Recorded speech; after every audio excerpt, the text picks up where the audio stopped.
Paz e graça para você ligado aí no Vejam Só Entrevista. Todas as sextas-feiras nesse horário temos um convidado VIP para explorar aqui no nosso Vejam Só. E hoje vamos conversar com o pastor Oswaldo Paião, que é um dos pioneiros, se não for o primeiro grande editor brasileiro a dar voz e vez para autores brasileiros por meio da Aba Press. Ninguém menos do que Caio Fábio, Ricardo Gondim, entre outros grandes nomes muito conhecidos hoje no mundo evangélico, né, que começaram lançando seus primeiros livros com o pastor Oswaldo Paião. Paz e graça, pastor, tudo bem? Olá, Heber, muito bom estar com você, com a sua audiência. E um prazer enorme falar sobre esse tema tão querido para nós. O irmão está vinculado à Igreja Batista do Morumbi, é isso? Sim, já há mais de 30 anos com a Igreja Batista do Morumbi e com a Aba Press e a Sociedade Bíblica Ibero-Americana. Maravilha. Seja muito bem-vindo, Deus o abençoe. E a gente vai ver a matéria que apresenta a temática da nossa conversa de hoje. Vejam só. A melhor tradução da Bíblia é aquela que se conserva fiel ao texto original e, ao mesmo tempo, consegue transmitir o sentido principal. Em boa parte dos casos, as diferentes versões disponíveis do texto bíblico cumprem esse quesito de forma satisfatória. Pelo fato de existir uma grande variedade de versões, muitas pessoas ficam em dúvida sobre qual a melhor tradução da Bíblia disponível, qual devemos adotar. Para tentar responder a essa pergunta, vamos considerar alguns pontos importantes sobre as traduções bíblicas. Não existem mais os textos originais escritos diretamente pelos escritores dos livros bíblicos. No entanto, cópias fiéis foram feitas ao longo do tempo para replicar o próprio texto e também para preservá-lo, visto que as próprias cópias naturalmente se desgastavam com o uso. Então, copistas fizeram cópias dos originais e depois cópias foram feitas de cópias e assim por diante. Quando se fala na melhor tradução da Bíblia, também é preciso saber que existem dois métodos de tradução utilizados para traduzir a partir dos idiomas originais: equivalência formal e equivalência dinâmica. Ambos os métodos possuem seus pontos positivos e talvez a melhor solução seja uma combinação cuidadosa de ambos. O problema em se adotar apenas a equivalência formal é que muitas vezes, na tentativa de ser fiel ao texto original, acaba se perdendo justamente sua fidelidade, pois não traduz de forma correta o sentido real que o autor pretendia passar. Assim nasce a pergunta: existe uma melhor tradução? Aquela que não podemos usar? Vamos conversar hoje, aqui no Vejam Só, sobre o assunto. Fique ligado, nosso debate está apenas começando. Maravilha, como sempre, nossa matéria de abertura dando show de informação, né? Parabéns aí ao Zeca, que tem um monte de outras atividades, né? Cresceu bastante aqui, louvado seja Deus pela vida dele. E para a Denise, né? Que faz essa locução tão profissional, além da equipe que prepara as imagens e tudo. Deus abençoe vocês, a minha gratidão por esse trabalho que é feito com muito carinho. Hoje a gente recebe o pastor Oswaldo Paião e você tem o privilégio de poder fazer perguntas a ele ou expressar opiniões. Porque, embora o programa seja gravado, e quando você for assisti-lo, a gente já gravou há bastante tempo, existe agora, olha que legal, a possibilidade de você assistir à gravação ao vivo pelo Instagram, né? Instagram, @programa Vejam Só. Aí você assiste a nossa gravação, inclusive as nossas mancadas aqui, né? E pode mandar a sua pergunta, seu comentário, que serão imediatamente inseridos aqui na nossa gravação. Você vai participar como se fosse um programa ao vivo. É resposta das minhas orações, que eu fiquei um bom tempo orando para Deus dar o programa ao vivo, né? Como a oração presbiteriana é meio fajuta, então veio essa solução aí, né? Então, tá aí. Tá? Então aproveite, Instagram, @programa Vejam Só. Pastor Oswaldo Paião, é um grande privilégio recebê-lo aqui. O senhor foi o pioneiro nessa área editorial de grande monta, de dar lugar para autores brasileiros, porque até então as editoras só traduziam, né? Exato. Em primeiro lugar, eu queria parabenizar pela matéria, realmente capacidade de concisão e conteúdo. É muito difícil, né? Um assunto tão amplo como a questão da tradução bíblica, e vocês fizeram uma matéria concisa e de conteúdo excepcional. Então, parabéns a toda a equipe que fez. Agora, com relação ao pioneirismo na tradução dos nacionais, é porque as gerações vão passando e eu estive numa geração muito privilegiada, formada por Guilherme Kerr, Ari Veloso, Jaime Kemp, Nelson Bomilcar, Nelson do Milad, Renato Cobra e tantos outros que naquele momento, Vencedores por Cristo, para falar também da área de louvor, né? Que naquele momento começou a pensar numa teologia brasileira, não que a teologia seja brasileira, mas nós importávamos muito. Aí ainda, de certa forma, nos inspiramos muito nos textos e na reflexão dos estrangeiros. Claro que tudo é benéfico, vivemos no planeta Terra e tudo que é produzido no planeta é para ser consumido no planeta. Mas faltava aquela produção nacional. Nelson Rodrigues tinha razão, nós tínhamos muito complexo de vira-lata, né?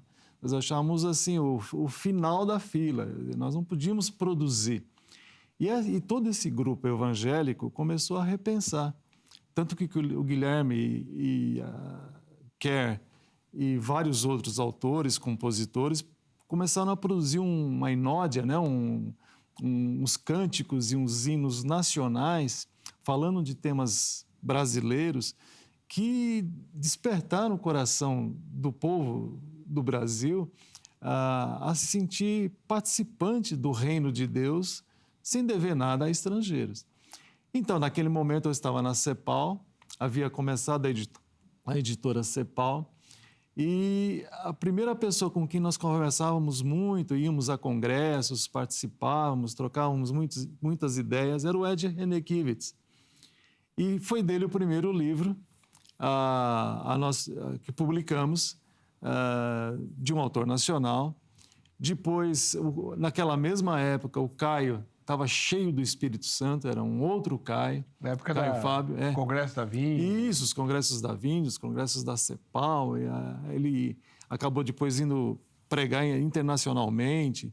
Era um jovem na época, cheio do Espírito Santo. E produzia muita coisa, como ele era pastor, ele produzia muita coisa, evidentemente, falada, mas não tinha publicações escritas. Então, Cida até está me dando a honra de estar aqui no estúdio hoje comigo. Seja bem-vinda, viu, irmã? A Cida e eu começamos a ir aos congressos. Olha só, nós comprávamos as cassetes, né? Hoje não existe mais, mas eram tapes, né? Do Caio. Vínhamos para casa, ouvíamos detalhadamente cada tape daquele, transcrevíamos e mandávamos para o Caio fazer a correção.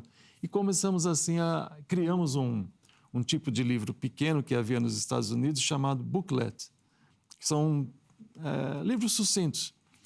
E publicamos uma infinidade desses livros pela CEPAL. E assim começou o que hoje é uma tradição na editora ABA de dar voz e vez ao autor nacional. Mas todos eles voaram, né? Muitos voaram. Assim que começaram a fazer sucesso, como o próprio Gondim, ele achou que ser editor era uma coisa fantástica e montou a própria editora. E não deu certo. Lógico. O editor, antes de tudo, é vocação, assim como o pastor. Você não vai ganhar dinheiro sendo editor, a não ser que seja uma editora puramente comercial. Uhum. Outras editoras evangélicas deixaram um pouquinho a ética de lado e vieram sondar os nossos autores e levaram embora. Assim aconteceu com o Sérgio Leoto, né? Assim aconteceu com vários outros autores, mas Deus é tão bom que há autores suficientes para todos. Que bom. E acabou nos mandando mais autores importantes, até trouxe alguns aqui.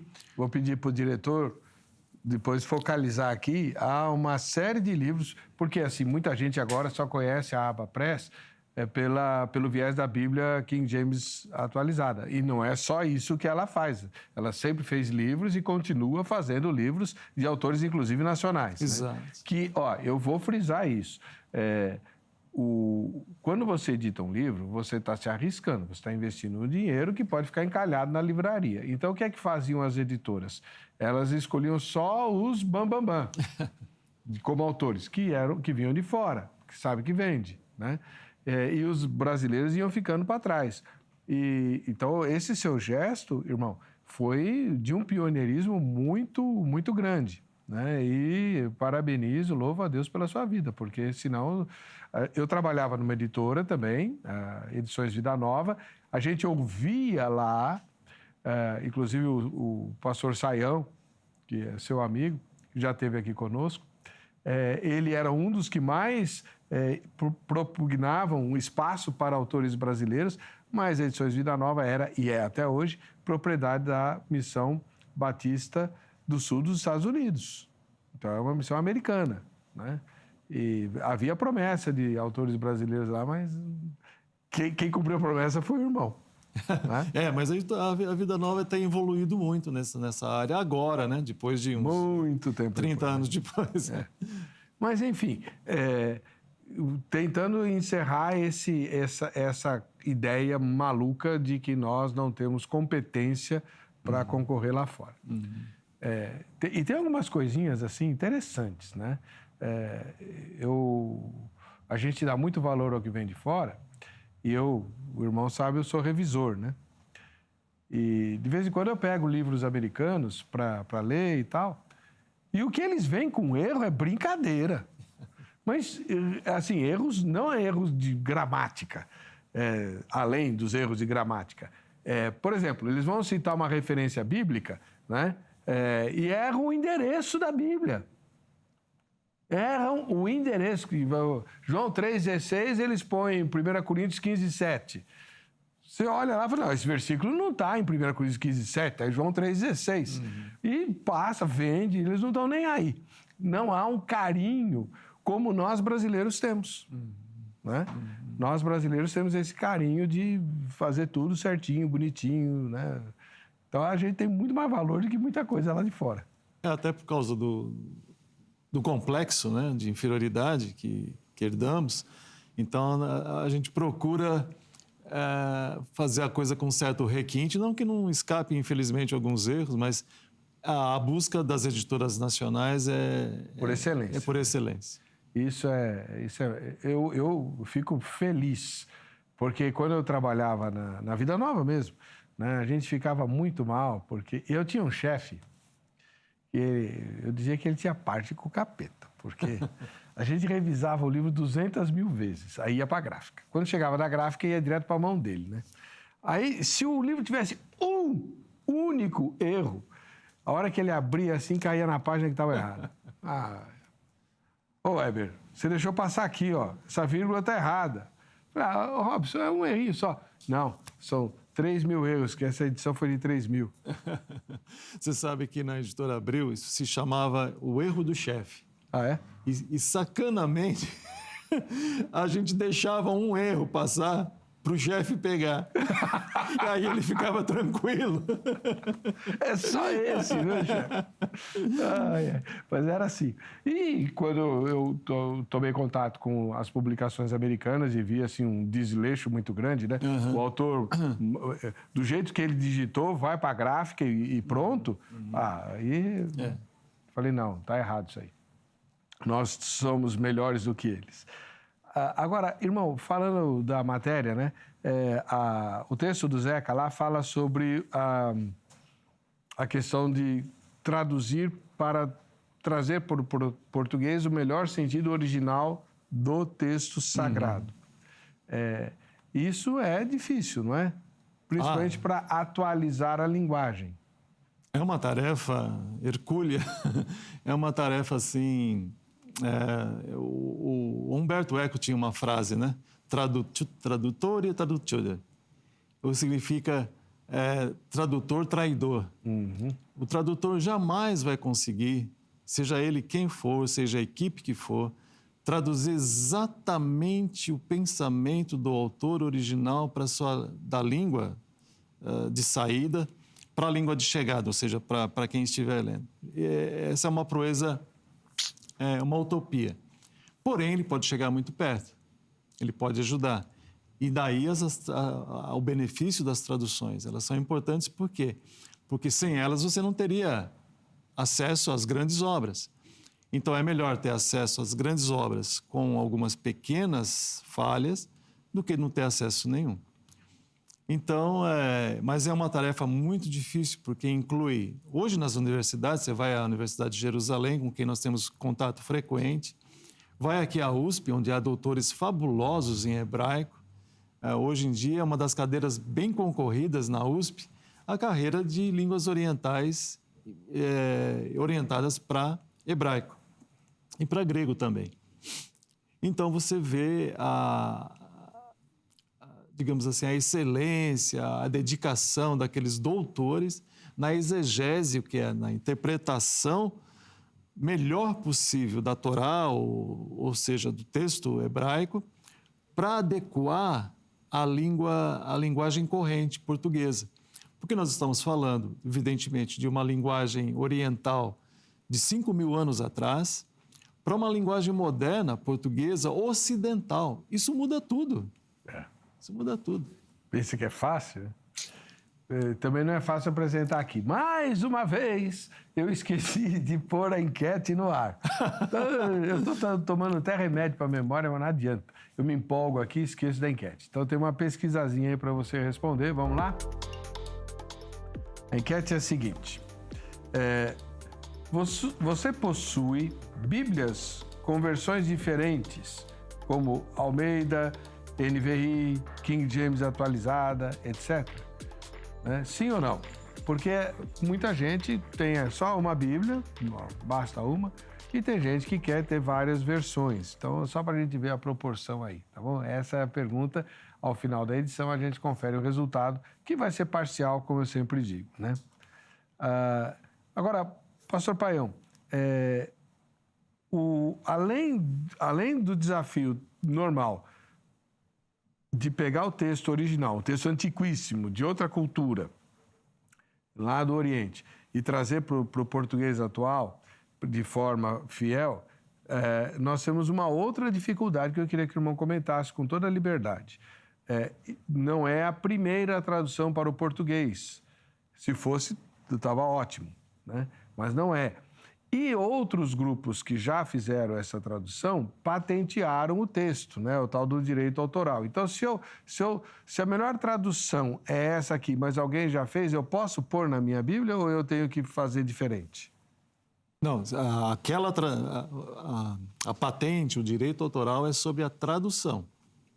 Então, uma vez que você fez uma tradução usando uma das cópias, que nós chamamos originais, mas são os manuscritos, sim, como foi falado na matéria, são as cópias das cópias, aquela tradução lhe pertence os direitos de reprodução, de autoria, e aquela ninguém pode reproduzir, a não ser que você ceda os direitos para isso. Mas ela pode ter acesso aos originais e fazer uma nova tradução, uma nova leitura do texto original e traduzir, claro, eventualmente, tomando como base algumas coisas que já existem, até algumas Bíblias muito eticamente dizem seguindo tal tradução, seguindo tal edição. E fazer sim, mas cada tradução tem o seu próprio direito autoral. Porque é complicado, né? Eu me lembro de uma discussão que foi feita lá na Vida Nova, devia ter comentado isso com o Sayão. Eles passaram um dia inteiro discutindo que palavras eles usariam na NVI para traduzir Paráclito, o Paracleto. E eles não queriam usar Consolador, porque Consolador já está na Almeida, né? E até eu fui embora, passou o dia todo, eu fui embora para casa e eles não tinham terminado a discussão, né? Aí vamos supor que o senhor chegue à conclusão de que a melhor tradução seria Consolador. Mas Consolador já está na Almeida. Como é que eu faço com a minha versão? É uma situação complexa. Porque se você optar por Consolador, não deixa de ser realmente a tradução, uma possível tradução do grego. Porém, a outra tradução é advogado, que também é a expressão Paráclito. E aí, como nós fizemos na King James, optamos por advogado, especialmente em alguns textos, porque tem uma força e tem algo novo, traz uma informação nova, e nós somos favoráveis de que as pessoas tenham várias edições e possam consultá-las todas para poder apurar o conhecimento, porque a tradução e as expressões, tanto no grego quanto no aramaico ou no hebraico, não estão engessadas de modo algum. Elas são amplas, né? Como essa do Paráclito. Ela pode ser tanto advogado, como conselheiro, como companheiro, como aconselhador, como aquele que está junto, aquele que lhe ajuda a caminhar. Como é que você vai traduzir? Então, as várias traduções lhe proporcionam um vocabulário, um acervo de conhecimento muito maior do que uma única tradução feita ali e compartimentalizada num único volume. Então, realmente é uma situação difícil, mas possível de ser equalizada até por causa das notas. Deixa eu mostrar aqui, ó. Não esquece depois de pedir para o diretor, viu, Angélica? Mostrar a mesa com os livros. Desculpa, eu não vi. Então, a Bíblia King James atualizada está aqui, né? Inclusive, é uma das Bíblias que nós estamos... É a Bíblia que nós estamos sorteando entre os nossos telespectadores. O pastor Oswaldo Paião é o mais generoso doador de presentes aqui para os nossos telespectadores, né? Já fez isso inúmeras vezes e de forma muito abundante. Eu queria agradecer mais uma vez. E queria perguntar para o irmão, assim, pode fazer a propaganda mesmo. Quais são as características peculiares da King James atualizada? Sucintamente, reduzindo bastante a história, que é imensa, e estimula a todos os nossos telespectadores a buscarem a história do King James, porque, na verdade, quando eu contei sobre King James para o nosso primeiro distribuidor, que depois passou a fazer uma tradução pessoal dele da King James, de uma versão King James de inglês, né? Ele não sabia nem quem era King, nem quem era James. Então começamos do beabá. James era James I, ou James IV, o rei da Escócia, assim por diante, né?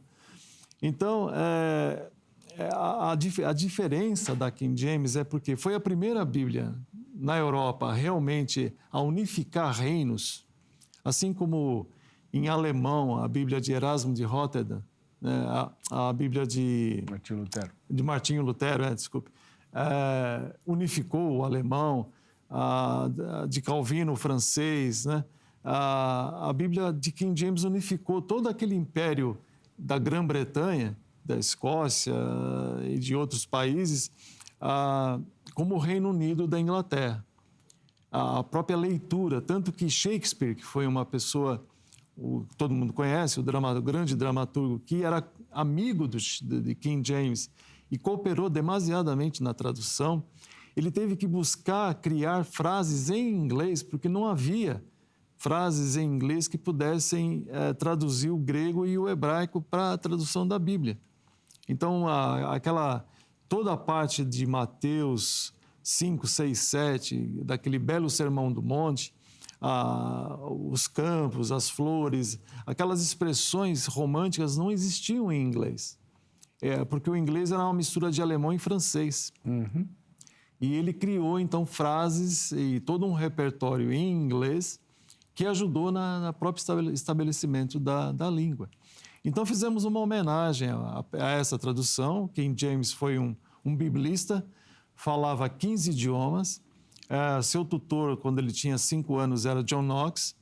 então um reformador, embora ele tivesse vindo de uma família católica, ele fora evangelizado pelos reformadores, ele se tornou um crente fiel e apaixonado pela Bíblia. Tanto que ele costumava dizer que tomava café da manhã em grego e jantava em hebraico. Que legal. De tanto a paixão desse monarca pela tradução da Bíblia. Assim como o nosso imperador, né, Dom Pedro I, também tinha uma grande paixão pelo texto bíblico, que é pouco falado no nosso imperador português, né, brasileiro, que tinha tanta paixão assim pelos textos bíblicos.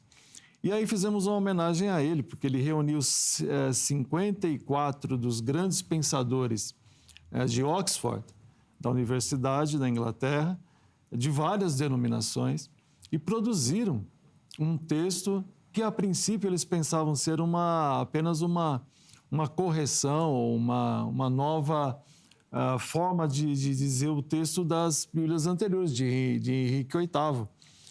Que Henrique VIII havia feito algumas mudanças na Bíblia para poder ter aqueles casamentos que ele teve, e que ele matava as esposas depois. Danado, né? Nada pessoal, Cida, que não existe mais essa época, né?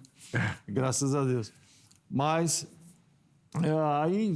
aí a Bíblia ficou maculada, então eles fizeram uma reforma. Depuração. Isso.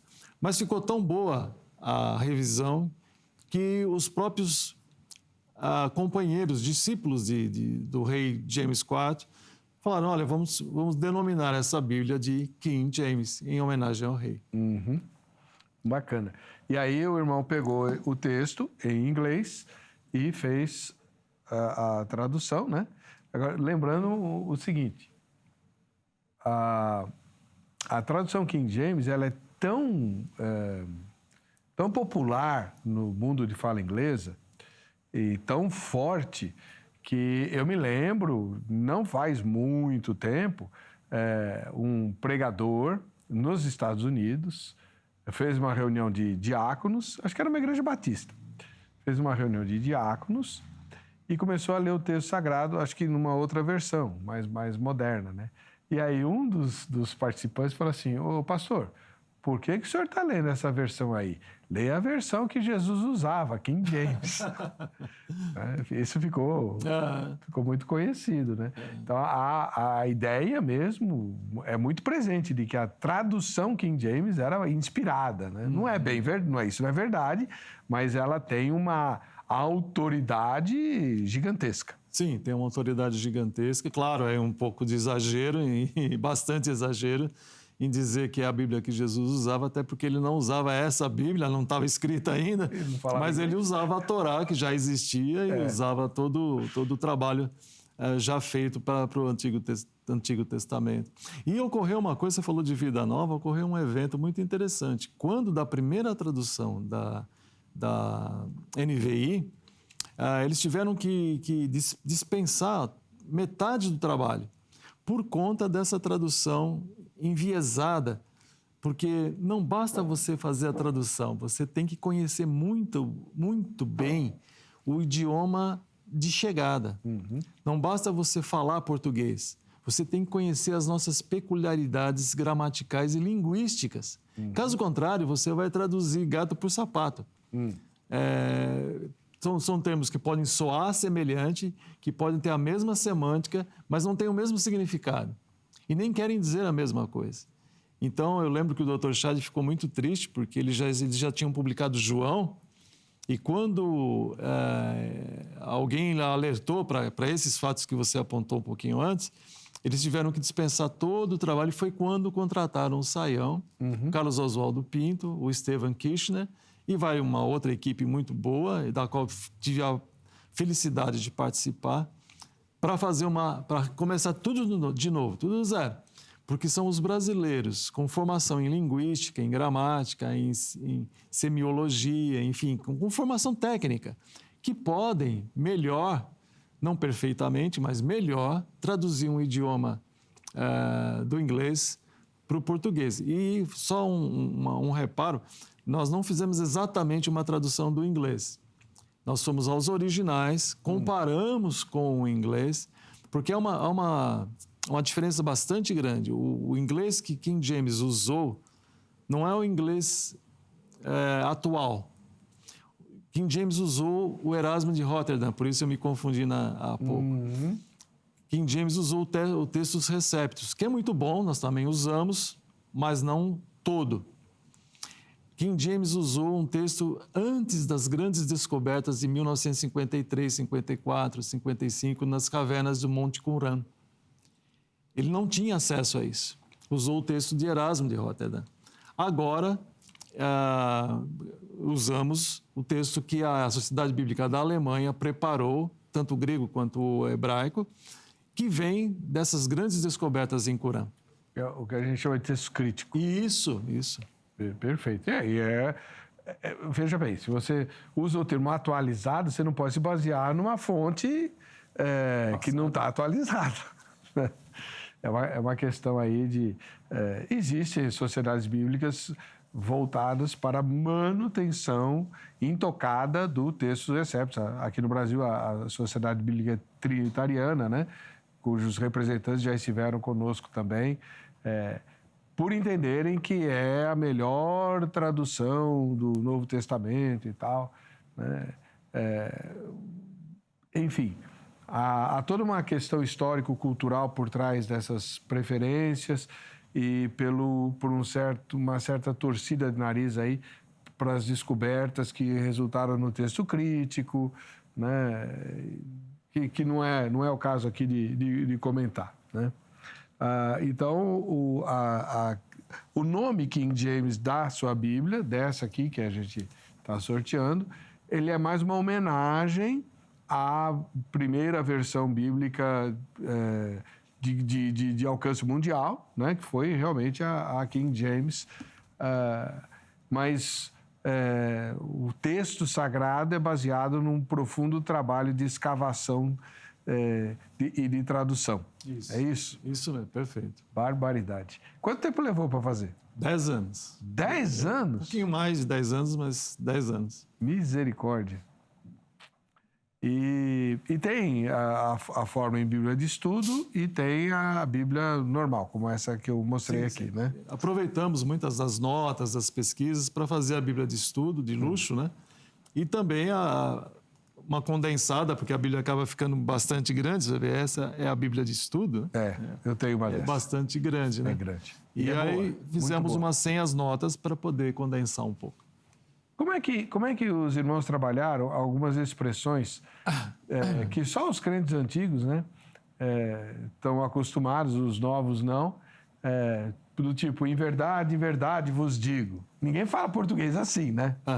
Até o irmão André, lá no livro Contrabandista de Deus, ele tinha que aprender inglês, então ele começou a estudar King James, né? Aí ele tinha que falar, em verdade vos digo, passa manteiga. Alguma coisa assim, né, no seminário. Nós não falamos desse jeito. Como é que vocês fizeram? Então, é muito bom você tocar nesse aspecto. É uma adequação linguística ao tempo. Se você pegar a Vulgata, em latim vem amém, amém. Que é mais complicado ainda, né? Todas as vezes que Jesus fala em verdade, na Vulgata, em latim, está amém, amém. E não está errado. É também uma possibilidade de tradução. Mas o que a equipe toda, durante esses 10 anos, ficou debatendo cabeça? Qual é a forma mais adequada de fazer alguém que está lendo a Bíblia, ou pela primeira vez, ou estudando, entender o que é que Jesus, de fato, estava dizendo com aquele amém, amém, ou em verdade vos digo? Algum presságio? É alguma frase mágica? É alguma coisa dele? É uma incorporação? Não, é uma forma de expressar que, olha, eu estou te dizendo uma coisa, presta atenção nisso que eu vou te dizer. Se nós estivéssemos fazendo uma linguagem bem popular, era isso que Jesus estaria dizendo. Então, em verdade, já se aproxima bem, mas muitas vezes nós colocamos apenas em verdade vos digo, ou quero salientar, alguma coisa assim.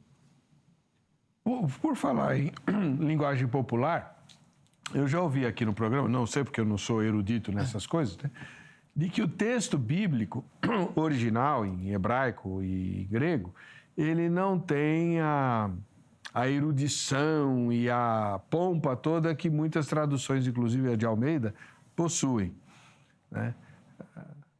Acho que foi até o irmão da Sociedade Bíblica que falou, não, o Almeida e a equipe entenderam que se tratava de Bíblia, então tinha que ser a coisa mais refinada, mais bonita, e o texto não é tão cheio de onda assim. É verdade? Olha, acho que deve ter sido o Teixeira, né? Falou isso com você. Acho que foi. O Teixeira, ele tem umas histórias muito interessantes. Mas, olha, a gente precisa alertar com toda a franqueza o nosso telespectador. Nós somos românticos, todos nós. Então, você olha para um médico e fala, que maravilha ser médico. Eu estou chegando do hospital agora, depois de 16 dias de internação.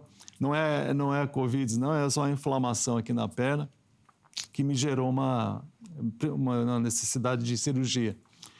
Mas você olha para o médico, com todo respeito, e você fala, que profissão maravilhosa, né? Como eles cuidam das pessoas, como eles são apaixonados pela saúde.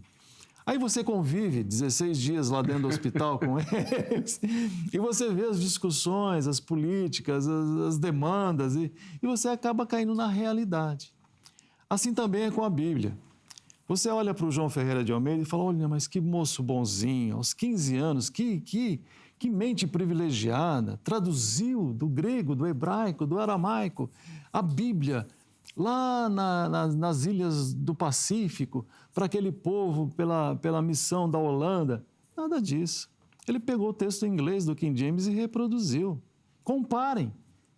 Pega a Bíblia Revista e Corrigida e pega o texto do João Ferreira de Almeida. É o mesmo. É igualzinho. Igualzinho. Já fiz isso. Pois é. Então não houve sim um espírito de devoção, de sacrifício, de visão missionária, mas não houve nada mais além disso. Então, é preciso que a gente tenha essa visão de realidade para entender qual foi, de fato, a ação dos tradutores ou do tradutor, né, na hora de produzir o seu texto. E é aí que vem as diferenças para o texto crítico, né, que é mais antigo e tal, enfim. Com relação à equivalência, tem duas equivalências no sistema de tradução, né? A equivalência formal e a equivalência dinâmica. Explica isso para nós, que isso não ficou muito claro lá na matéria, pastor. Na verdade, existem mais segmentações, mais diferenças, né, na forma como você aborda o texto. Uma é aquela que chega a ser até poética, que são as Bíblias mais modernas, que pegam o texto, fazem a exegese do texto original, mas na hora de fazer a tradução para a língua vernácula, para a língua corrente, para a língua de chegada, jogam para uma interpretação do que poderia ser aquela tradução. Tipo essa tradução da mensagem. Sim. Não é? A gente chama de paráfrase. Isso, que é praticamente uma paráfrase. Na verdade, foi. O autor quis contar histórias para o seu filho, começou a ler na Bíblia e depois viu que estava tão gostoso, tão interessante, que mandou aquilo para uma editora que acabou publicando The Message, a mensagem, que é uma tradução, é uma paráfrase da tradução. Isso já passa a ser interpretação, que é a tendência para os próximos anos. É? Sim. Nós vamos deixar de nos ater tanto ao texto fiel como ele é e vamos nos apaixonar e vamos nos dedicar e vamos estudar Bíblias mais poéticas. Por quê? Porque nós vivemos um mundo humanista, cada vez mais humanista. E no mundo humanista há terceiro gênero, há várias outras aberturas para você ser o que você quiser fazer, o que você quiser ser. E a Bíblia original não nos deixa ser o que nós queremos ser. A Bíblia original nos aponta para sermos iguais a Jesus. Isso. Mas essa moda ou essa tendência está sendo, dia a dia, ano a ano, derrubada. E aí virão Bíblias com versões mais suaves, mais soft, que você pode continuar a ser quem é, a fazer o que quiser e ainda ser um bom crente. Apesar... O que eu acho assim estranho, eu teve um ano que eu fiz a leitura da Bíblia no ano, né? E eu usei a versão A Mensagem. Ela é muito interessante, ela facilita bastante o entendimento e tudo, mas ela eu tenho um conhecimento bíblico razoável, né? Então eu comparava com outras versões e tal. Agora, o que eu estranho é saber que igrejas locais, inclusive grandes igrejas em São Paulo, adotam a mensagem como texto padrão. Aí é complicado, porque você está lidando com uma interpretação assim bastante enviesada, né? E explícita, né? Do texto sagrado. Como é que você vai ensinar a doutrina com aquilo? Eu que não faço ideia. Né? Mas, enfim, tem gente que faz e acho que você o irmão deu uma explicação bastante convincente e muito própria desse fenômeno que nos aguarda, né? Qual é a sua... Bom, obviamente, a partir do tempo que você produziu isso, a sua versão predileta é essa. Mas antes dessa, qual que você gostava mais? A João Ferreira atualizada. Atualizada. E já viu a NA? Sim, vi. Gostou? Não gostei muito, para ser sincero. Até tentei falar com o Teixeira, com o Erni lá na Sociedade Bíblica, mas acho que eles não me ouviram. Não gostei muito, exatamente por isso. Porque há um pezinho já nessa tendência preocupante que é de tornar o mundo uma espécie de... Você lembra o texto de Juízes, quando diz lá, e o povo fazia aquilo que lhe dava na cabeça, conforme que... Seguiu o nariz, né? Nós estamos voltando àqueles tempos, nos tempos modernos. Certo. Então, despreza-se o rei e vive cada um como acha que deve. Exatamente. Eu lembro muito do Ari Veloso, fundador da Igreja Batista do Morumbi, né? Ele dizia duas coisas que me marcaram demais. Uma é que Deus não... As pessoas te surpreendem, as pessoas te decepcionam, o mundo te surpreende, o mundo te decepciona, mas Deus jamais é surpreendido, ele não é pego de surpresa. Eu lembro de manhãs e manhãs o Ari repetindo isso nos cultos da manhã. E a outra coisa que Ari enfatizava era a respeito exatamente disso, de que paulatinamente o mundo vai se infiltrando dentro da igreja. Eu já notei igrejas migrando para... Na minha época, eu fazia a Fundação Getúlio Vargas, fazia marketing, e observava a igreja migrando para aqueles sistemas de marketing. Até o George Barna, e nós publicamos esse livro, chamado Marketing na Igreja, que era de entender o público como se fossem o seu consumidor. E como é que você atenderia esse consumidor? Hoje, quando eu repenso isso, não, está errado. Não é o nosso consumidor. E hoje tem o chamado coach, né? Que são aquelas frases bombásticas, você pode, você consegue, seja um destemido, e faça exercício, coma bem e tal.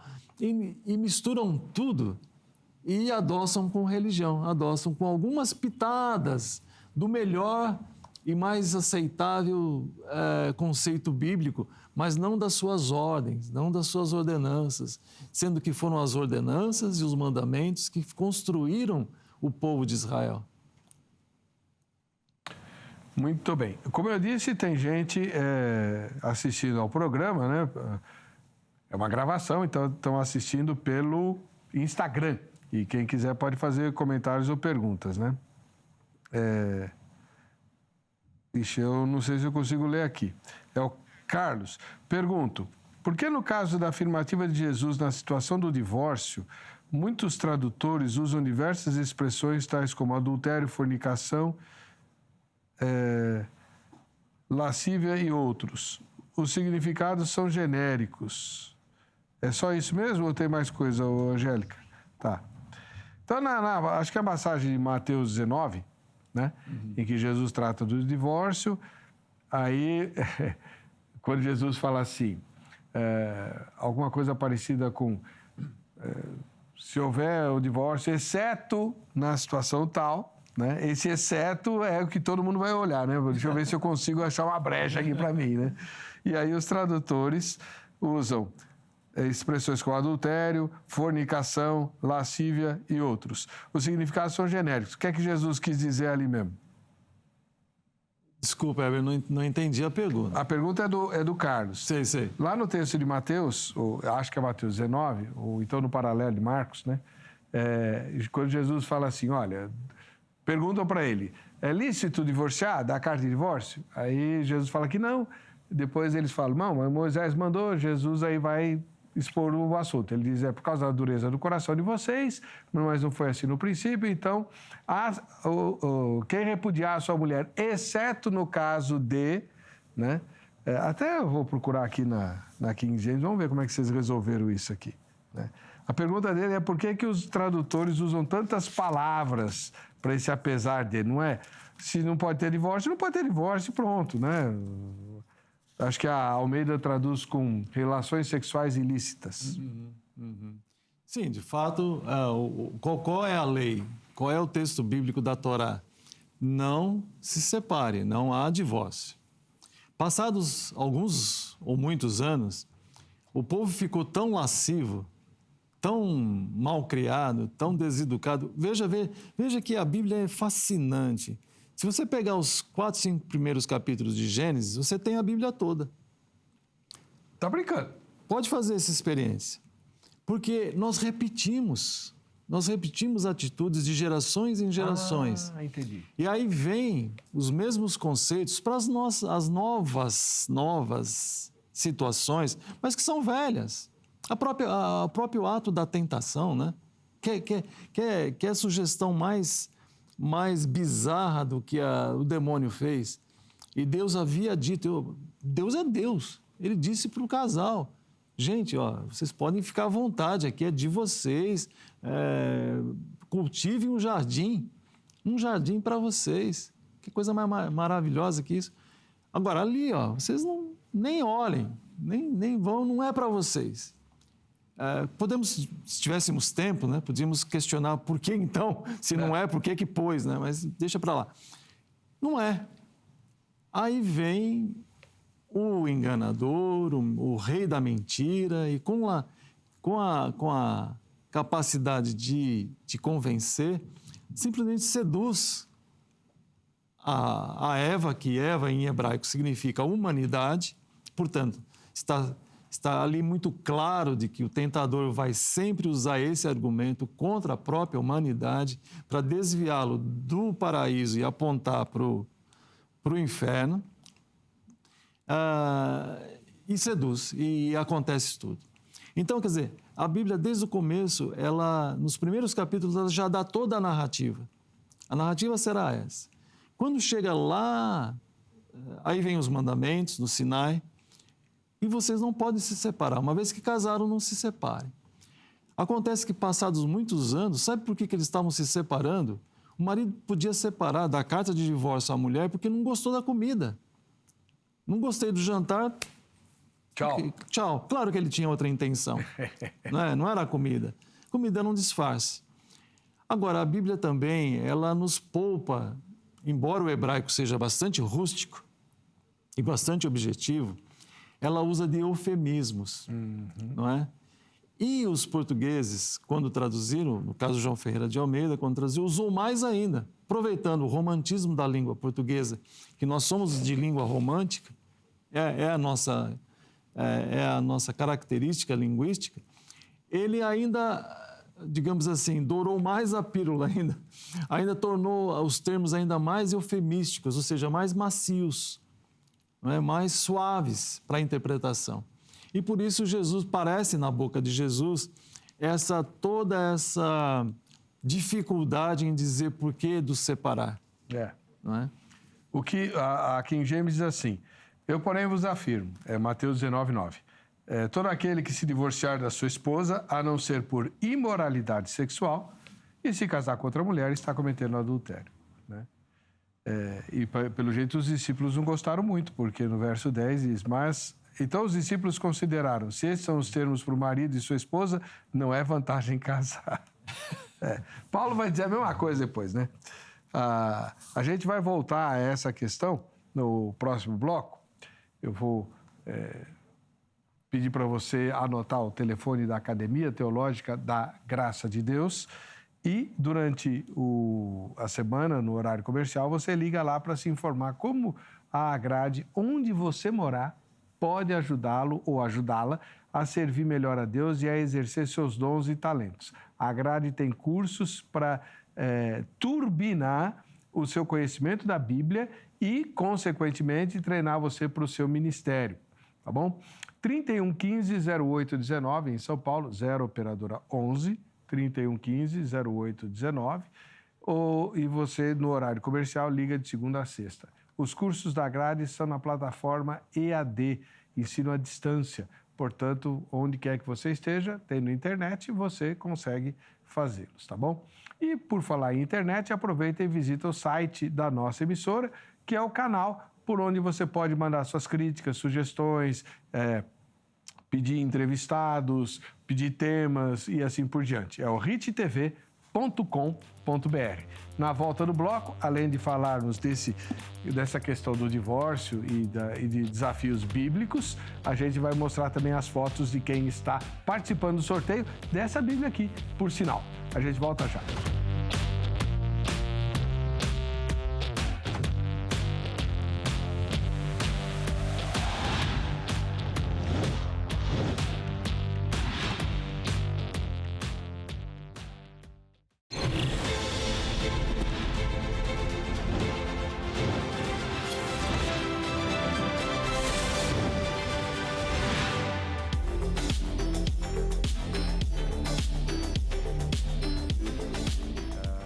Olha só, você pensa que é uma tapadeira? Não, isso aí é a capa da Bíblia, tá vendo?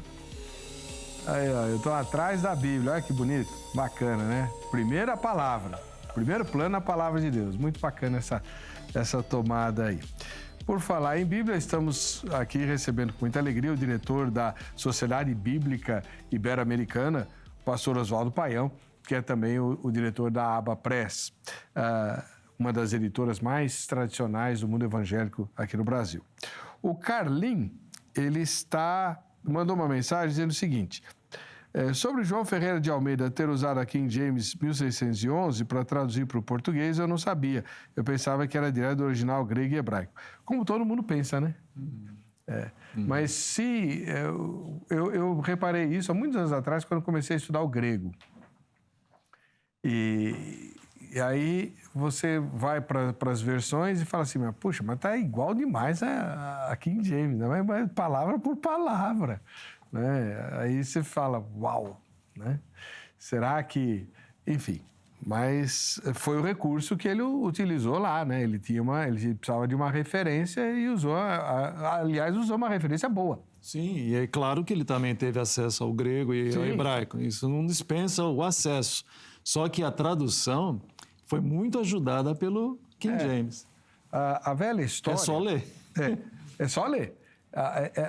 A questão é, como é que alguém resolveu isso aqui, que está em grego? Como é que se resolveu, por exemplo, em inglês? E aí você acaba sendo influenciado. O que não significa distorção, não é isso, né? É que nós somos também muito puristas, né?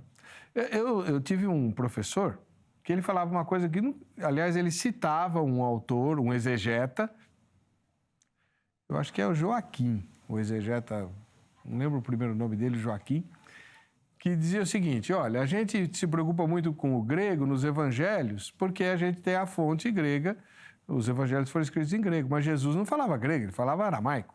Né? Será que esse grego não está atrapalhando o que Jesus quis dizer? É complicado, né? Não é nada Muitos fácil. estudiosos hoje acreditam que Jesus também falava grego, como segunda ou terceira língua. Mas a língua materna, de casa, era o aramaico, sem dúvida. Até porque o hebraico já não existia mais. Bom, deixa eu pôr as fotos aqui do nosso pessoal, que inclusive está concorrendo à Bíblia King James. Isso. A primeira foto é do Victor Mafra, de Goiânia, em Goiás. Aí, ó, muito legal. Faça que nem o Victor, bate a foto durante a exibição do programa. Nossa, como o Zeca tá elegante, hein? Poxa vida, a promoção fez bem para ele. Legal. Victor, Deus te abençoe. Muito obrigado pela sua audiência aí em Goiás. Agora a gente vai para São Bernardo do Campo, no ABC Paulista. A Adriana Ribeira, nossa telespectadora lá, mora pertinho da capital. Pode vir assistir a gravação ao vivo aqui. Bom, agora tem o Instagram, né? Enfim. Mas se quiser conhecer o Zeca, é só combinar aí os detalhes pelo Facebook, tá bom, Adriana? Um beijo para você. E lá na Bahia, em Pojuca, na Bahia, o Moisés Oliveira é nosso telespectador, né? Olha só. Aí a luz da TV prejudicou o irmão. Opa, mas ele não tá sozinho, não. Tem um pequenino ali, ó. Não falaram o nome do pequenino. Que pecado. Não pode fazer isso, Moisés. Deus te abençoe, viu? Bom, agora nós vamos pro Tocantins. Em Palmas, o Cláudio de Souza é nosso telespectador. Opa, tá aí, maravilha. Olha a elegância do Zeca lá atrás. Que bom. Ô Cláudio, que Deus te abençoe e enriqueça a sua vida. Muito obrigado pela sua audiência, né? E tomara que você saia bem aí no sorteio da Bíblia, viu? Merece.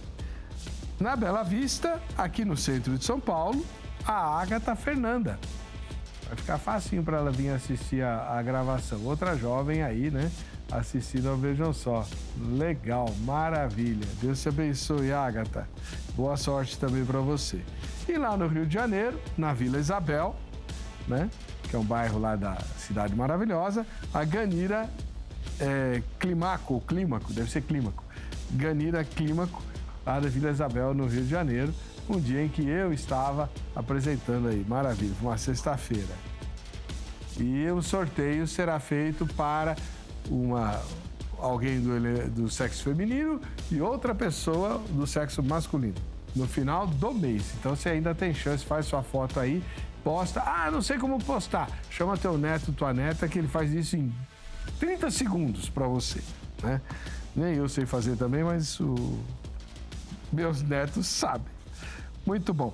Pastor, de vez em quando a gente pega uns livros traduzidos e em que o autor faz menção de uma versão bíblica lá que eles têm, que eu não sei se já foi feita aqui no Brasil e se interessa fazer, uma tal de Amplified Bible, a Bíblia Amplificada. Já existe em português? A Sociedade Bíblica do Brasil está fazendo. Está fazendo? O que o irmão acha? Olha, realmente é uma das traduções conservadoras, uma boa Bíblia, e eu espero que a tradução para o português permaneça na mesma tradição. Mas não é perigoso confundir, porque Amplified, em inglês que eu vejo, põe o versículo e vai explicando o versículo, não é isso? O leitor leigo não pode achar que aquilo é o texto sagrado? Exatamente. Boa chamada. Realmente, eu falo mais do texto, da tradução do texto bíblico em si. Não. Agora, esse exercício de ampliar o sentido, que seria, na verdade, a nota de rodapé, só com um novo estilo. Isso é perigoso. Tanto que nós... Porque está no texto sagrado. Está no texto. Não está separado. Tanto que algumas edições de Bíblias usam um boxezinho, né? E colocam textos de alguém. O perigo da gente repetir o passado é imenso, porque no passado isso aconteceu. Quando a gente pega o texto bíblico, tanto no hebraico quanto no grego, você percebe que copistas fizeram pequenas anotações, ou porque estavam vibrando, ou porque estavam tristes, ou porque discordavam. Exatamente. Fizeram pequenas anotações ao lado, na margem, do texto que eles estavam copiando. E aquela pequena anotação passou, com os anos, para dentro do texto. E virou Bíblia. Aí você pode dizer, então eu não quero essa Bíblia. Essa Bíblia está errada, eu não vou seguir essa Bíblia, e essa Bíblia não vai contribuir. Vai. Porque se você pegar qualquer parte de João, do Evangelho de João, ou qualquer parte da Torá, especialmente das ordenanças e dos mandamentos, você já tem um sentido primário, o que é para ser feito em relação à palavra. A palavra de Deus, ela se repete ao longo de todas as suas páginas, muitas histórias e muitas vezes, não é para contar histórias, é para focalizar e para sedimentar qual é a grande mensagem de Deus para a humanidade. Amarás ao Senhor teu Deus de todo o seu coração, de todo o seu entendimento, e ao teu próximo como a você mesmo. That's it. É isso, essa é a mensagem. Não há outra. Deixa eu fazer um elogio aqui. A Bíblia tem textos chocantes. Tem, né? Até por causa dessa diferença cultural e temporal, né? E às vezes você percebe uma intenção do tradutor de amenizar o choque, o que não é honesto. Tem um texto lá de Deuteronômio, não lembro qual capítulo, em que a lei trata do cara que ter relações sexuais antes do casamento, né? Então tem várias circunstâncias, né? Tem várias circunstâncias. E tem uma lá em que o caso descrito é um caso de estupro, mas se você olhar a maioria das versões bíblicas, não vai dar essa ideia. Então você fica sempre na dúvida, mas a moça concordou ou não? Né? O texto aqui, a moça concordou ou não? Aí a King James, a Bíblia King James atualizada aqui em português, ela usa a expressão estupro, forçou, né? A ideia de violência sexual, né? Por mais que isso possa ser chocante. Então, parabéns aí pela... Então, é um texto que mostra que é um texto absolutamente confiável. Reflete o que está escrito nos originais, dos quais nós dispomos para o nosso conhecimento e para a nossa edificação. E é chato quando você percebe amenizações, né? Que eu acho que seguem aquela tendência que o irmão muito sabiamente pontuou, de tentar ser bacana com o nosso tempo. Né? Não chocar tanto. Se a mensagem de Deus é chocante e pronto. Paulo falava do escândalo da cruz. Aqui na USP, onde várias vezes a gente está fazendo cursos em hebraico, em exegese, um dos doutores judeus que veio palestrar, ele falou alguma coisa muito interessante. Que, primeiro, não devemos ajudar Deus na sua tradução. Ele não precisa da nossa ajuda, só precisamos fazer a tradução, não precisamos ajudar. Outra coisa é de que Deus nunca pede desculpa pelo que ele disse. Ele não precisa. Ele disse, haja luz e houve luz, ele não precisa explicar como, porquê, da onde, qual é o elétron, qual é a galáxia.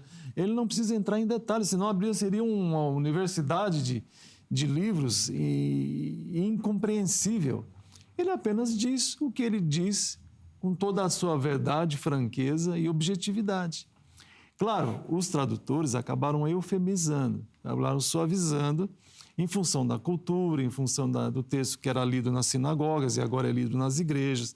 E você jamais leria um texto na igreja que diria assim, jovens que ainda fazem xixi na parede, não podem servir o exército. Você diz jovens adolescentes. Mas o texto hebraico está jovens que ainda possam fazer xixi na parede, ou seja, que tenham altura, que tenham idade para fazer xixi. Era uma expressão hebraica, corrente, comum e compreensível na época. Aliviar o ventre é hoje. Aliviar o ventre, mas não é hoje. E essa expressão que você bem mencionou, do estupro, pode não ser compreensível daqui a 10 anos. Teremos que revisar e buscar a expressão mais compreensível à época. Então, por isso o trabalho fundamental dos tradutores, incansável, né? Que Deus abençoe e ilumine. E o ideal é sempre, como foi dito aqui, você ter mais uma versão, se você pode, né? Em casa, para você comparar. E, às vezes, abre o entendimento, né? daquilo que o Senhor está falando. Agora, mesmo que você não tenha outra versão, existe sempre o recurso, que alguns vão chamar de místico, de, Senhor, eu não estou entendendo o que está escrito aqui, no que isso se refere a mim? Veja, é preciso separar as nossas curiosidades, né, das nossas necessidades.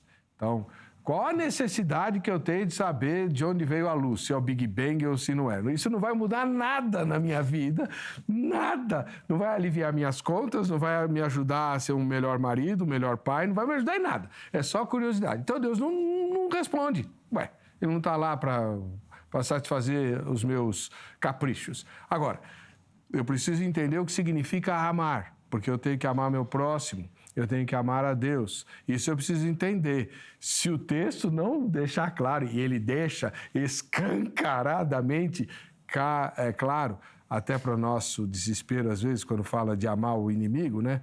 É socorrer. Se ele tiver fome, vai lá e dá comida para ele. Se ele tiver sede, você vai satisfazer as necessidades do seu inimigo. Isso é que é amar, não é gostar de paixão, né? Mas vamos supor que você não entendeu o texto. Você ora a Deus que Ele vai te iluminar a mente, né? A palavra de Deus é viva e eficaz e ela penetra. Então, e com a miríade, quando nós éramos crianças, né, pastor? A gente só tinha uma versão, no máximo duas, a tal da brasileira lá. Hoje você tem uma miríade de versões bíblicas à nossa disposição. Então, chegar diante de Deus e dizer que não conhecia a palavra porque não teve oportunidade vai ser...